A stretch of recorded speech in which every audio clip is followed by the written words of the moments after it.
సమంత తన భర్త నాగచైతన్యతో 2 ఏళ్ల క్రితం విడాకులు తీసుకుంది.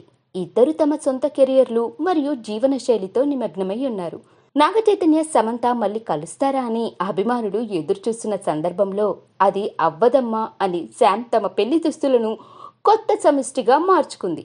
తన పెళ్లికి సంబంధించిన అన్ని జ్ఞాపకాలను మరియు అనుభవాలను ఉద్దేశపూర్వకంగా తొలగిస్తున్నట్లు కనిపిస్తుంది. 2017లో నాగచైతన్యతో శామ్ వివాహం జరిగింది. ఇక ఇప్పుడు ఆ తెల్లటి వివాహ దుస్తులను నల్లని బ్లాక్ కార్సెట్ గౌన్గా ఫ్యాషన్ డిజైనర్ క్రేషా బజాజ్ సహాయంతో శామ్ మార్చేసింది.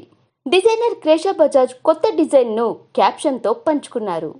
ఎల్లప్పుడూ కొత్త జ్ఞాపకాలు ఉంటాయి, నడవటానికి ఎప్పుడు కొత్త దారులు ఉంటాయి, చెప్పడానికి ఎప్పుడు కొత్త కథలుంటాయి.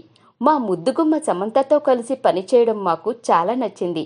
ఆమెకు కొత్త జ్ఞాపకాన్ని సృష్టించడంలో మరియు మరొక కథ చెప్పడంలో సహాయపడింది. ఆమె అందం శాశ్వతం మరియు ఆ అందానికి ప్రతిరోజు కొత్త రూపాన్ని ఇవ్వచ్చు. ఇక ఇప్పుడు ఇదే సోషల్ మీడియాలో ట్రెండింగ్గా మారింది. సమంత తన వివాహానికి సంబంధించిన జ్ఞాపకాలను తొలగిస్తుందని నెటిజన్లు అంటున్నారు.